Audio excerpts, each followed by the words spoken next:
fisik mereka kuat itu karena pelatih mereka di klub, apa karena pelatih mereka di timnas? Ini Iya, juga iya. ramai juga nih masih pertanyaan para netizen Betul, juga. betul. Ini ada komentar kontroversial pasti ya. Iya. Ya kalau gue nilai ini pengaruh Sintayong. Seberapa bagus dia? Kalau kita lihat dari video-video Hmm, gaya mainnya sih cukup bagus ya. Dia cukup punya bagus. speed, gaya mainnya ini mirip-mirip Luis Suarez ya. Wow, Luis Suarez ya? Gaya mainnya Wow, mirip-mirip Luis Suarez, dia bisa ngotot ya? menyusup, ngotot.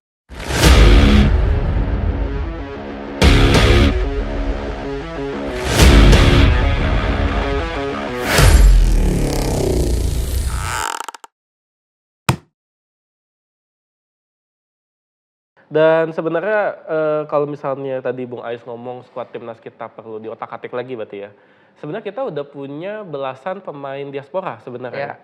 Dan itu yang jadi pertanyaan adalah apakah kita masih butuh lagi pemain diaspora? Dan untuk posisi apa? Striker kayaknya. Kalau gue pikir striker lah. Kan kita dalam apa on the way-nya lagi bakal naturalisasi Martin Paes kan. Martin Paes Kiper untuk kan. kiper dulu, Kiper. Ya kan itu udah lagi berjalan kan. Sekarang yang patut dicari sebetulnya striker. Striker. Meskipun kalau gue sih berharap mudah-mudahan bisa lebih memaksimalkan strikernya yang lokal ya, Ramadan Sananta, Dimas Derajat, Ada hoki Caraka ada juga. Hoki juga. Dan di sini nih, Bung Ais, gue mau ngajak ngelihat ini kira-kira adalah starting line up dengan formasi 3-5-2 kalau semuanya pemain Komplit. diaspora. Nah, kalau komplit ya. Ya, Jadi Martin Paes dengan catatan dia udah selesai prosesnya. Jaijes, Jordi Amat, Elkan Bagot, Sein, Sandi, Tom Hay bertiga dengan Ivar Jenner, Justin Hapner, dan penyerangnya Ragnar dengan Rafael Strijk. iya kalau gue pikir mungkin kalau gue menilai Jordi sudah saatnya diistirahatkan. Bakal tergeser ya sepertinya. Bakal tergeser karena memang dia punya kualitas tapi secara fisik sudah mulai habis ya, bisa dikatakan demikian. Lebih cenderung gue sih memainkan pola 3-4-3. Sebenarnya Sintayong pun itu ya, Ya 3-4-3. Sintayong juga kadang-kadang pakai 3-5-2 seperti ini. Tapi kalau gue lebih cenderung Indonesia lebih cocok. Waktu lawan Argentina kan 3-5-2. Iya, ya. 3-5-2 benar. Bukan 3-5-2 sih, 5-3-2. 5-3-2 ya, 5-3-2 ya. Saat menyerang jadi 3-5-2. Yang lebih cocok menurut gue justru 5-4-1 saat lawan timnya yang lebih di atas kita ya levelnya, atau 3-4-3 saat lawan tim yang selevel seperti Dan Thailand, Vietnam ya. serangannya lebih variatif, Betul. sebenarnya. Di belakangnya di tiganya ini Elkan, Jaijes, kemudian Justin Hapner. Oh ya, karena Justin Hapner belakangan jadi di posisi back ya. Betul, Justin Hapner di posisi ini, di sayapnya itu bisa Saint Patinama Bisa atau Nathan Choaon. bisa Nathan ataupun bisa Arhan. Arhan juga punya peluang ya. Punya peluang karena Arhan ini walaupun dia jam mainnya tidak banyak ya di klubnya di Suwon, tapi tetap dia punya kualitas ya. Kualitasnya gue lihat terjaga. Lemparan bebasnya masih oke. Lemparan terjaga, lemparan bebasnya itu menjadi salah satu strateginya Sintayong. Di sini ada 3 orang lah, Sein, kemudian Nathan dan Arhan. Sementara di kanan ya ada beberapa nama juga ya. Ada 3 nama bahkan ya. Ada 3 nama betul. Ada Sayuri atau Sayuri bisa di sayap ya, di sayap depan ya. Oh, Sayuri jadi. Ya. Iya. Sayuri bisa. kalau menurut gue lebih cocok dia di sayap depan karena dia defense-nya agak kurang. Bagusan nyerang. Dia bagusan nyerang. Jadi di sini ini Sandy Walsh atau Asnawi. Atau Sandy Walsh juga bisa dimainkan di posisi ini. Iya, bahkan dia bisa center back. Betul, waktu lawan Australia kan dia main di sini di posisi bukan Australia, Jepang ya. Lawan Vietnam juga ya. Lawan Vietnam, lawan Jepang dia main di posisi center back. Artinya di kanan bisa Asnawi atau Sandy Walsh dan di tengahnya Ivar Jenner, Tom Haye, di sayapnya Ragnar dan di sayap kanannya Marcelino. Oh, Marcelino. Oh iya, Marcelino. Marcelino bisa di mana-mana dia, asal jangan di back aja. Sama kiper. Sama kiper. Tapi gue mau balik lagi ke ini deh. Tadi kan kita udah bahas ada banyak pemain diaspora, bahkan kita udah bisa bikin jadi starting line up sendiri gitu. Tapi kalau untuk posisi striker kita masih butuh berarti ya? Striker butuh lah. Striker butuh. Rumornya ada siapa sekarang? Oleh Romeni kan, Oleh Romeni. oleh Romeni, tapi dia kabarnya masih apa, masih belum memutuskan lah.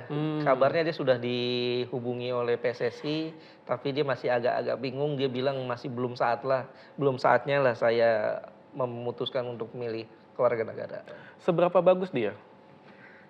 Kalau kita lihat dari video-video gaya mainnya sih cukup bagus ya. Dia Cukup punya speed, gaya mainnya ini mirip-mirip Luis Suarez ya. Wow, Luis Suarez ya? Gaya Wow. mainnya mirip Luis Suarez, dia bisa Ngotot ya? menyusup, ngotot, dan juga positioningnya bagus, finishing touch-nya bagus. Berarti kemungkinan kalau untuk striker oleh Romeni kemungkinan. Oleh Romeni. Oke, gue mau balik lagi ke tadi pemain diaspora, pemain baru yang baru tampil. Ada Tom Hay tadi udah disebutin, ada Ragnar Okatmangun, Ya. ada Jai Jazz apa Abang Jai, ini disebut dari para netizen gitu. Mainnya bagus, mainnya menjanjikan ya. Kalau gue lihat J.I.J sih yang Paling J.I.J, menjanjikan ya? Ragnar, kemudian Tom Hay. Hmm. Ya, yang di luar ekspektasi gue tuh, maksudnya bukan di luar ekspektasi ya, artinya bisa cukup mengagetkan gue Tom Hay.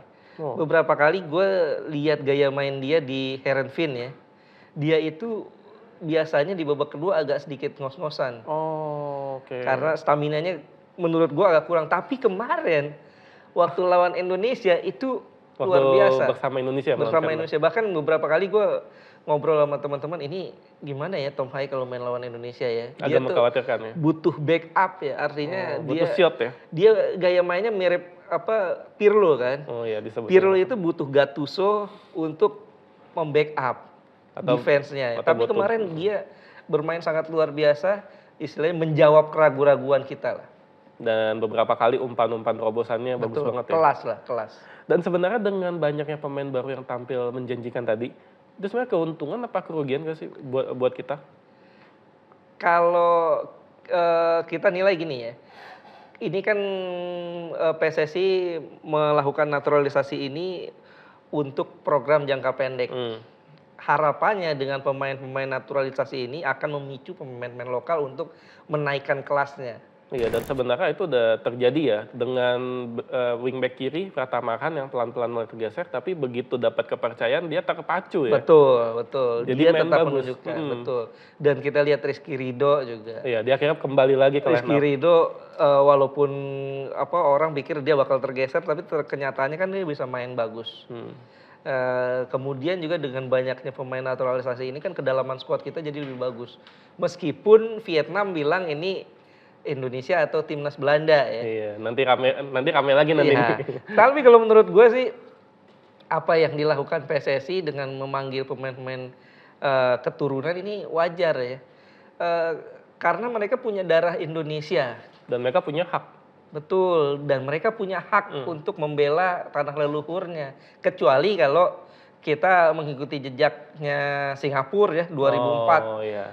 Mereka banyak sekali menaturalisasi pemain-pemain asing yang ada di liga mereka sehingga bisa juara Piala AFF. Kalau itu ya gue nggak setuju. Tapi kalau apa yang dilakukan oleh PSSI ini juga dilakukan oleh negara-negara lain. Kita lihat Jerman. Ya, Jerman banyak ya. Jerman. Ada yang keturunan Turki, ada yang keturunan Polandia, ada yang keturunan Prancis bagaimana? Prancis banyak banget kan. Aljazair. Zidane dari mana Zidane? Betul. Nah, itu kan. Kalau kita berkaca bahwa hanya orang Prancis ya yang betul-betul berdarah Prancis yang boleh main di tim nasional Prancis, nggak pernah juara dunia itu Prancis. Tapi ya di skuadnya Prancis rata-rata semua punya darah campuran. Darah campuran. Maroko seperti apa? Oh iya. Sampai semifinal Piala Dunia. Betul. Maroko itu ada yang lahir di Prancis, ada yang lahir di negara lain, Ada di Amerika, Belanda. ada Belanda. Tapi mereka saat disatukan bersatu menjadi sebuah kekuatan. Dan yang menarik adalah kan tadi kita udah bahas pemain diaspora, pemain baru tampil menawan. Tapi siapa sih pemain yang tampil paling mencuri perhatian di dua laga lawan Vietnam ini? Gue lihat sih J.I.J sama Tom Hay. Meskipun Tom Hay cuma main 1 match itu doang ya. Iya, 1 match tapi dia mampu membuktikan kelasnya. Asis ya 1 ya. Asis dan juga dia bikin keseimbangan tim luar biasa loh. Coba perhatiin deh. Dia itu kalau kita nilai sebetulnya agak kerepotan juga ya. Karena yang menemani ini kan Marcelino. Marcelino Dia itu walaupun mainnya bagus. Kita harus bilang Marcelino mainnya bagus. tapi itu bukan posisi dia. Dan dia bukan fighter sebenarnya ya. Dia bukan, gue sempet nanya ya ke Ah. Marcelino-nya langsung saat Oke. setelah pertandingan lawan Vietnam di GBK, Lino sebetulnya posisi aslinya apa sih gitu. Karena kadang-kadang dimainin di sayap, kadang-kadang di center back, kadang-kadang di DM, kadang-kadang attacking midfielder. Dia bilang saya the real number 10.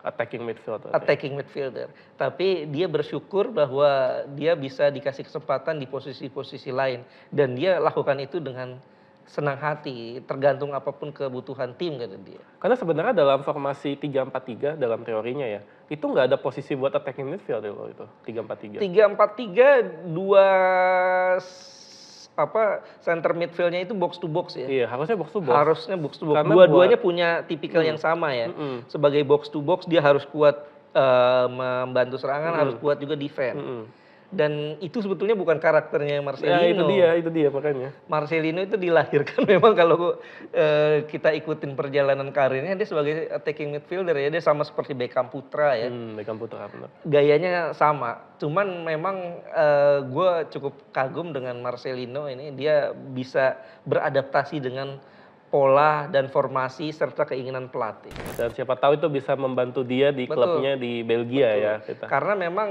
pemain yang harganya mahal gitu ya, yang bisa bermain di banyak posisi. Berarti Tom Hay dan Jaijes ya. Jesse. Dan yang menarik adalah gol pertama Termasuk kita. Ragnar lah. Oh ya, Ragnar juga ya. Dan menariknya adalah gol pertama kita adalah berasal dari Tom Hay dan Betul. Jaijes. Yang Jaijes. sebenarnya itu udah skema ya. Karena Iya. di menit-menit awal tuh sebenarnya udah dilakukan itu. Kalau gue nilai sih ini memang sudah di setting dari latihan.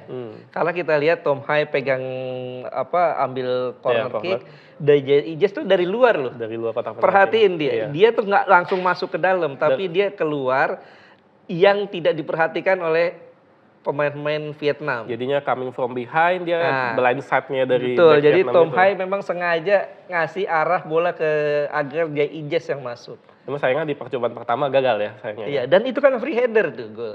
Dan di percobaan kedua baru dapat free Betul, header dia itu. free header.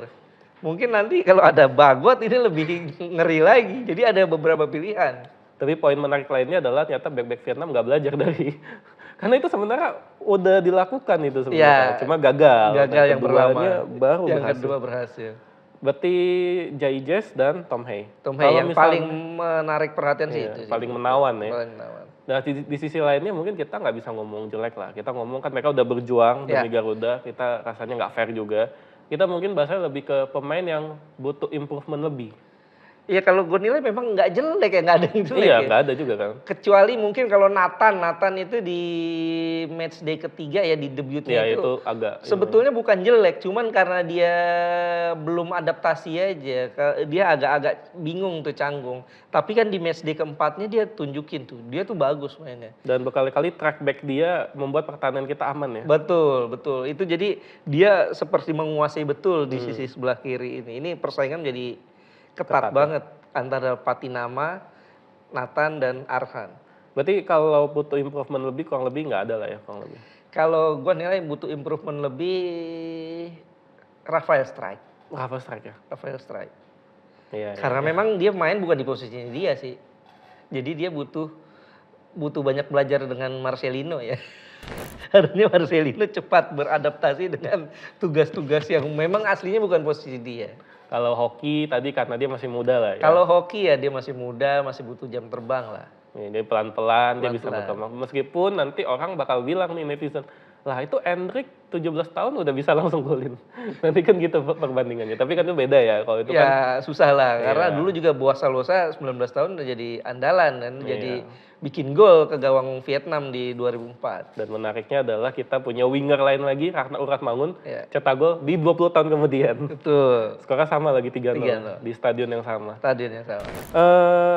Ragnar Uratmangun merupakan salah satu pemain diaspora yang grade A lah ya hitungannya ya. Tapi pertanyaannya adalah polemik pemain diaspora itu sampai sekarang masih memanas sampai sekarang. Masih belum ada adem-ademnya nih sampai sekarang nih. Nanti di kolom komen pasti banyak yang komen lagi nih nanti. Sebenarnya bagaimana kita harus menyikapi sih dengan polemik ini? Kalau gue nilai ya seperti yang tadi gue bilang ya, mereka itu punya hak mereka punya hak untuk bisa membela tanah leluhurnya. Ini harus berjalan beriringan ya. Diaspora oke, artinya kita boleh merekrut pemain-pemain keturunan yang punya darah Indonesia, tapi di sisi lain jangan lupain pembinaan. Pembinaan jadi nomor satu juga. Pembinaan nomor satu tuh. Pembinaan harus bagaimana sebetulnya kita sudah punya Elite Pro Academy, kemudian SSB juga banyak. Sekarang tinggal bagaimana pelatih-pelatih ini, pelatih-pelatih SSB ya yang perlu difokuskan ini pemerataan lah, pemerataan skillnya, pemerataan gaya melatihnya, teknik melatihnya agar bisa meningkat. Dan juga kita harus bangun sebuah mentality bahwa pemain-pemain usia muda itu targetnya bukan juara. Dan bukan cuma masalah menang ya, Bukan masalah menang. Ini dia yang sering jadi penyakit ya di kita ini. Di kalangan kita bahkan sebagai orang tua misalnya, kita mau anak kita juara. Pasti kan? Itu pun tertular di SSB bahwa mereka ingin juara di level-level bawah. Padahal harusnya enggak. Bahwa mereka bermain harus fun dulu. Fun, kemudian harus ya belajar dulu lah. Pembinaan dulu. Juara itu sebagai bonus lah. Itu untuk level pembinaan ya. Betul, kita harus lebih banyak kompetisi, pembinaan, dan juga jangan lupa liga kita dibenerin. Balik lagi ke Liga 1. Liga 1 kita tuh mesti dibenerin karena banyak hal-hal yang memang kecurigaan, masalah wasit. Ya mudah-mudahan nanti kalau pakai VAR udah lebih teratasi. Sudah berjalan ya sebenarnya VAR ya? Nanti akan dipakai kalau nggak salah di Championship Series ya. Okay. Rencananya akan dipakai di situ. Baru di musim depan akan dipakai full. Dan juga bagaimana klub-klub ini ngasih kesempatan ke pemain-pemain lokal. Oke, dan masalah pemain lokal ya. Fisik pemain lokal kita tuh ada yang menyoroti kuat ya. Maksudnya dia bisa bertahan 90 menit gitu, masih bisa berlari kencang, ngotot rebut bola, masih passingnya masih oke. Pertanyaannya, fisik mereka kuat itu karena pelatih mereka di klub, apa karena pelatih mereka di timnas? Ini nggak ramai juga di masih pertanyaan para netizen juga. Betul. Ini ada komentar kontroversial pasti ya. Ya kalau gue nilai ini pengaruh Sintayong lah. Sintayong. Karena setiap mereka TC selalu yang digeber adalah fisik. Dan kalau seandainya pelatih klub itu punya latihan fisik yang bagus, klub-klub kita ini udah bisa bersaing di Asia. Kita udah bisa masuk level tinggi di Piala AFC Cup, kemudian kita bisa bersaing di AFC Champions League. Kan kenyataannya enggak. Kita cuma rame di dalam doang gitu loh. Liga satunya aja yang seru ya. Betul, Liga satunya doang yang meriah. Sementara kalau mereka naik ke level Asia kayak ayam sayur semua. Waduh, Tottenham dong berarti. Iya, artinya kan ini yang harus perlu dibenahi bahwa mentalitas dan juga fisik dan juga keinginan untuk menang di level regional di Asia harus lebih ditingkatin, jangan hanya jago kandang doang gitu. Dan gue rasa Gareth Southgate pelatih timnas Inggris juga udah nggak ngurusin fisik nggak sih? Udah langsung tactical kan? Harusnya pelatih timnas itu nggak ngurusin cara passing, nggak ngurusin fisik, karena harusnya udah di klub masing-masing. Cuman kan beberapa kali Sintayong di beberapa komentarnya tuh dia bilang saat di TC saya bisa menjaga fisik mereka, meningkatkan fisik mereka, makan mereka, tapi saat balik ke klub masing-masing itu yang jadi tanda tanya. Hilang lagi. Dan itu diulang lagi begitu. Jadi setiap TC harus fisik lagi, makannya bagus lagi. Padahal Sintayong di latihan udah marah-marah ya padahal ya. Iya. Udah jewer, tapi maksudnya jewernya dengan maksud pemainnya mau berubah pasti. Itulah menurut gue alasan kenapa Sintayong lebih percaya pemain-pemain diaspora ketimbang pemain-pemain lokal. Bukan berarti pemain lokalnya itu jadi tersingkir, tapi itu harus jadi pelecut supaya bisa berkembang. Ini harus jadi pelecut buat pemain lokal itu sendiri dan buat klub-klub Liga 1. Jangan cuma teriak-teriak butuh pemain, butuh ini, tapi harus mendidik pemain itu jadi lebih profesional. Dan sebenarnya pemain lokal kita pun juga jadi belajar juga, karena di pertandingan kita melihat ada momen ketika Nathan tuh sempat memarahi Witan ya sebenarnya.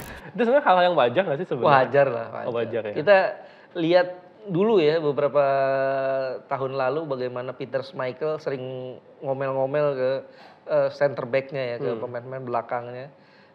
Itu wajar lah. Itu menurut gue jadi suatu hal komunikasi yang sangat baik. Malah bagus ya sebenarnya. Malah bagus. Karena kan kita bisa lihat tuh, Nathan ngomel-ngomelin Witan, tapi setelah pertandingan, setelah menang mereka foto bareng di ruang ganti kan.